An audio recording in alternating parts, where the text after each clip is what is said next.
아동부 친구들, 다 함께 마음을 모아 하나님께 예배드리겠습니다. 사도신경으로 우리의 신앙을 먼저 고백하겠습니다. 나는 전능하신 아버지 하나님, 천지의 창조주를 믿습니다. 나는 그의 유일하신 아들, 우리 주 예수 그리스도를 믿습니다. 그는 성령으로 잉태되어 동정녀 마리아에게서 나시고 본디오 빌라도에게 고난을 받아 십자가에 못 박혀 죽으시고 장사된 지 사흘 만에 죽은 자 가운데서 다시 살아나셨으며 하늘에 오르시어 전능하신 아버지 하나님 우편에 앉아 계시다가 거기로부터 살아있는 자와 죽은 자를 심판하러 오십니다.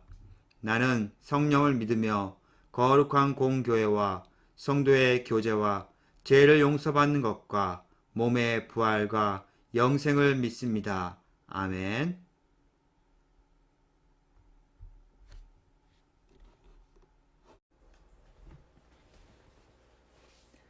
다 함께 찬송가 545장 찬양하시겠습니다.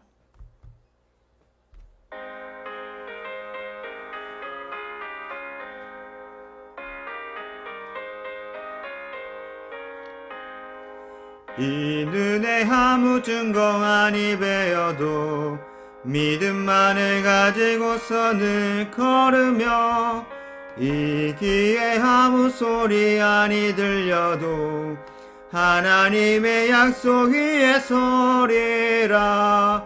걸어가세 믿음 위에 서서 나가세 의심 버리고 걸어가세 믿음 위에 서서 눈과 귀에 아무 증거 없어도 이 눈이 보기에는 어떠하든지 이미 얻은 증거대로는 믿으며 이 맘에 의심 없이 살아갈 때에 우리 소원 주 안에서 이루리. 걸어가세 믿음 위에 서서 나가세 의심 버리고 걸어가세 믿음 위에 서서 눈과 귀에 아무 증거 없어도 주님의 거룩함을 두고 맹세한 주 하나님 아버지는 참 미쁘다. 그 귀한 모든 약속 믿는 자에게 능지 못할 무슨 일이 있을까. 걸어가세 믿음 위에 서서 나가세 의심 버리고 걸어가세 믿음 위에 서서 눈과 귀에 아무 증거 없어도.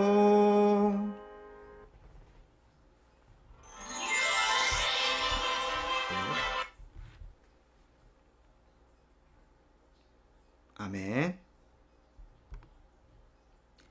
이 시간 이순숙 선생님께서 예배를 위해서 기도 인도해 주시겠습니다.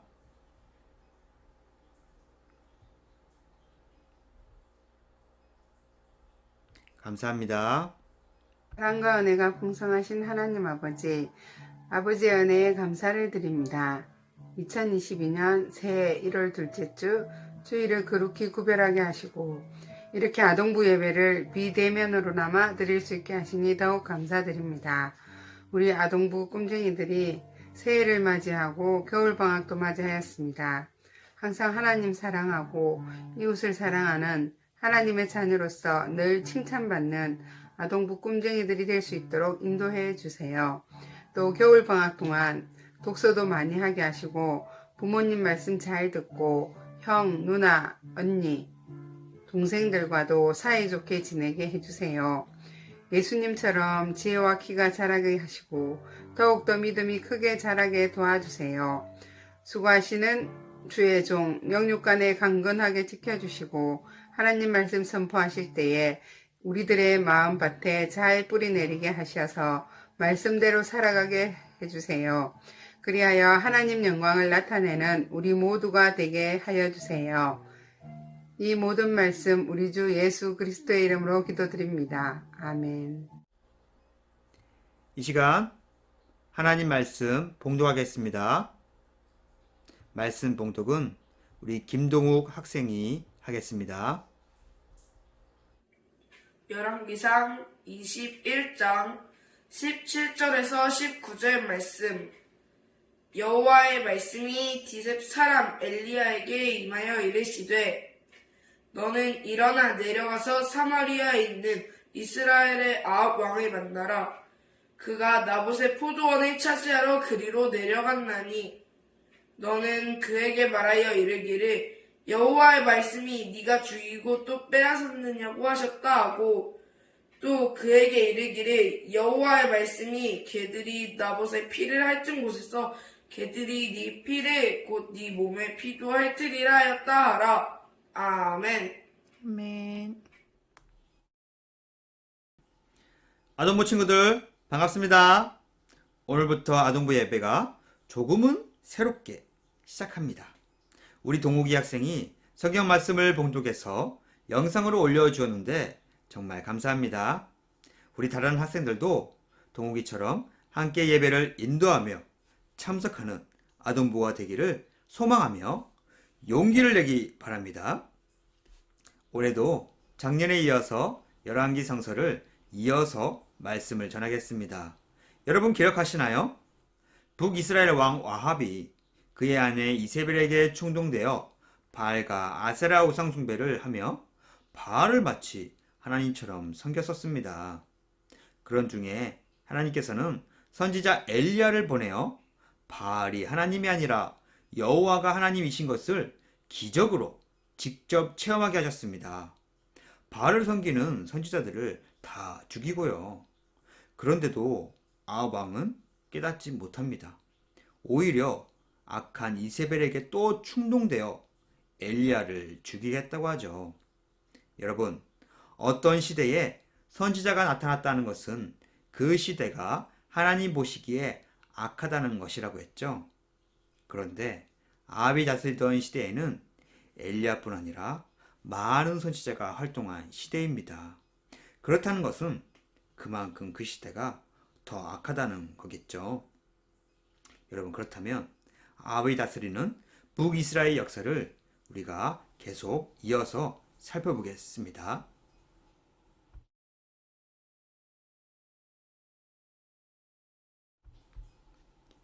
아합이 다스리던 북이스라엘이 우상숭배와 악으로 점점 물들어가자 그때에 북이스라엘 북쪽에 있던 아람 나라의 32명의 왕들이 군대를 소집하여 북이스라엘을 둘러싸기 시작합니다.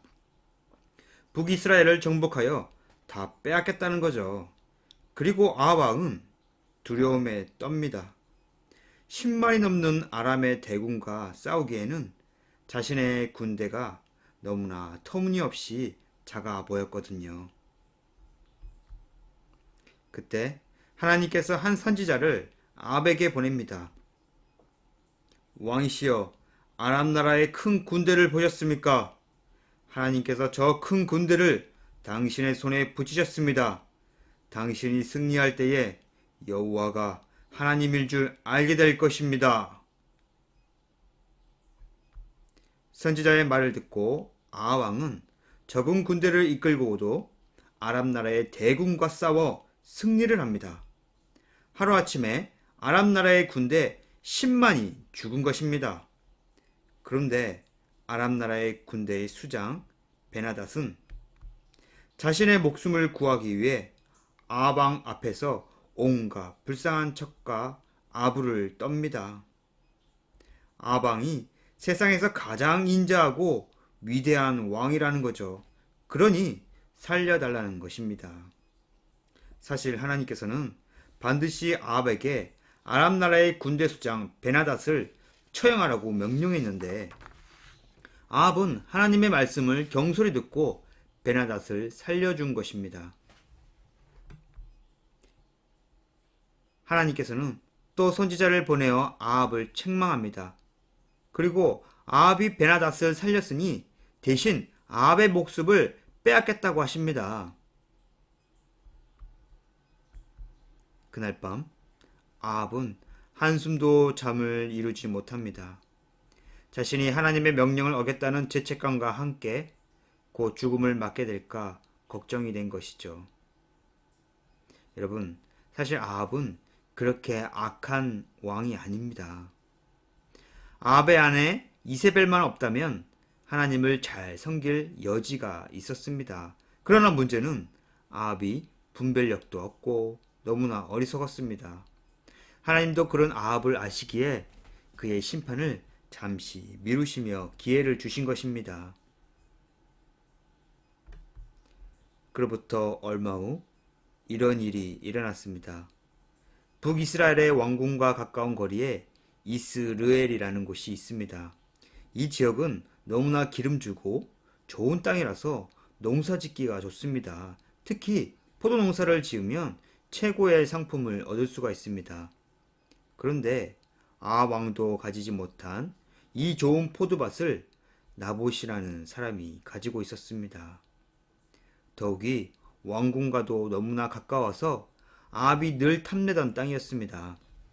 아합은 나봇에게 몇 번이고 부탁해서 그 땅을 팔라고 했지만 나봇은 조상 대대로 가까운 포도원을 팔 수가 없다고 했습니다. 아합은 그 땅이 얼마나 탐이 나고 아까웠는지 밥맛도 없고 기운도 없어서 병이 날 지경이었습니다. 그것을 본 아내 이세벨은 아합이 너무나 한심해 보였습니다. 왕이 되어가지고 그것도 빼앗지 못했냐며 자신이 당장 빼앗아 주겠노라고 합니다. 도대체 이 악한 이세벨이 또 무슨 일을 벌일까요? 이세벨은 왕의 인장이 찍힌 편지를 신하에게 시켜 나봇에게 보냅니다. 편지의 내용은 왕께서 나봇을 높여 높은 관직에 오르게 한다는 내용입니다. 한순간에 나봇은 백성들 중에 높여졌습니다. 이만큼 왕이 나봇에게 자비를 베푼 인자한 왕이라는 거였죠. 그런데 얼마 후 나봇은 큰 죄를 지어 돌에 맞아 죽게 되는 비참한 죽음을 맞게 됩니다. 제명은 나봇이 하나님과 아합 왕을 저주했다는 것입니다. 참네, 이것이 이세벨의 악한 음모였습니다. 목적은 나봇을 죽여서 포도원을 빼앗기 위해서였죠. 결국 나봇이 죽자 죗값으로 포도원을 빼앗아갑니다. 하나님께 책망을 받고 좀 회개하나 싶었더니 또 이세벨에게 충동되어 죄를 짓게 된 것입니다. 아합에게 더 이상 기회는 없습니다. 하나님께서는 아합을 심판하시기로 합니다. 하나님께서는 엘리야를 아합에게 보냅니다. 네가 또 죽이고 빼앗았느냐? 엘리야는 하나님의 말씀대로 아합이 피를 흘려 비참하게 죽고 그의 왕조가 끝날 것임을 예언합니다. 그 순간 아합은 자신의 행동을 후회하며 옷을 찢고 금식에 들어갑니다. 아합은 자신의 죄가 하나님 보실 때에 용서가 될 수 없음을 알았기 때문입니다.